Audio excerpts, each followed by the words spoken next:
மகரம். மகராசிக்காரர்களுக்கு உண்மையிலேயே நல்ல மாதம்னே சொல்லுவேன்.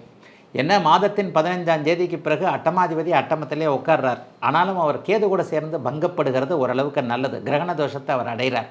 ஆக என்ன நடக்கும்?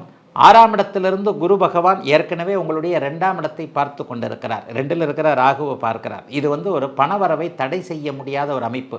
7.5 சனி இப்போ தான் மகரத்துக்கு முடிஞ்சிருக்கு. 3ஆம் இடத்துல சனி இருக்கிறது ஒரு பாதுகாப்பு கவசம்.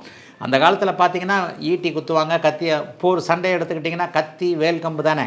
அதுக்கு பதிலாக என்ன பண்ணுவாங்க, கையில் ஒரு கேடயம் வச்சுக்கிட்டு அப்படி தான் சண்டை போடுவாங்க. ஒரு கேடயம் நம் மீது எந்த விதமான தாக்குதலும் வராமல் பாதுகாக்கும் இல்லையா?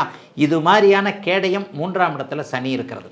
உங்களுடைய ராசிநாதன் இப்போது 3ஆம் இடத்தில் இருக்கிறார். 7.5 சனி அமைப்புகள் முடிந்து முயற்சிகள் பலிக்கக்கூடிய, வரும் அத்தனை விஷயத்தையும் தடுக்கக்கூடிய, கெட்ட விஷயத்தையும் தடுக்கக்கூடிய ஒரு அமைப்பு 3ஆம் இடத்துல சனி இருக்கிறதுனால மகர ராசிக்காரர்களுக்கு பெரிய தொல்லைகள்லாம் இருக்காதுங்க. ஐயா 7.5 சனி முடிஞ்சிருச்சுன்னு சொல்கிறீங்க, ஒன்றும் நல்லது நடக்கலை, அப்படியே தான் நடந்துக்கிட்டு இருக்குன்னு நினைக்கிறவங்களுக்கு மறுபடியும் நான் சொல்கிறது, கண்ணுக்கு தெரியாமல் உங்களுக்கு நல்லவைகள் நடக்க ஆரம்பித்து கொண்டே இருக்கின்றன. சிலர் அதை உடனடியாக அனுபவிப்பீர்கள், சிலர் அதை மெதுவாக அனுபவிப்பீர்கள், சிலர் அதை கடைசியாக அனுபவிப்பீர்கள். அப்படிங்கிறது தான் உண்மைங்க. மிகப்பெரிய அளவில் நல்ல மாற்றங்கள் இப்போது அப்படியே மகர ராசிக்காரர்களுக்கு படிப்படியாக தெரிய ஆரம்பித்து கொண்டிருக்கிறது என்பது தான் உண்மை. இந்த வாரம் கொஞ்சம் பேராசை, இந்த மாதம் கொஞ்சம் பேராசை பெருநஷ்டம் என்கின்ற அமைப்பு 3வது வாரமும் 4வது வாரம் இருக்கும். கொஞ்சம் கவனமாக இருங்க.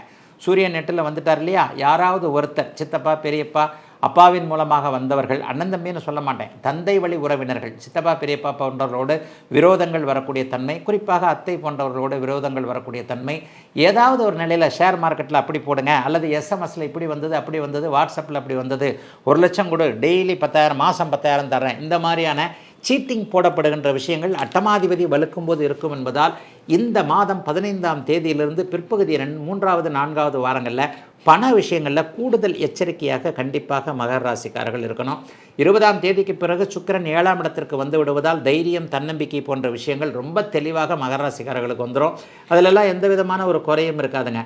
அதாவது எதையும் கடந்த காலத்தில் எதையும் பயந்து கொண்டே அணுகி கொண்டிருந்த நிலைமைகள் எல்லாம் மாறி, பரவாயில்லை இப்போது எனக்கு என்ன, நான் நல்லா தானே இருக்கிறேன், கஷ்டப்படுறேன், நான் யாரையும் ஏமாற்றலை, நான் உழைக்கிறேன், நான் சம்பாதிக்கிறேன், என் பொண்டாட்டி, என் புருஷன், என் பிள்ளைகள், என்னை பற்றின ஒரு விஷயங்கள் நல்லா தானே இருக்குது என்கின்ற மாதிரியாக ஒரு தைரியமும் தன்னம்பிக்கையும் வலிமையாக இருக்கக்கூடிய ஒரு நல்ல மாதமாக தாங்க இந்த மாதம் அமைஞ்சிருக்கு.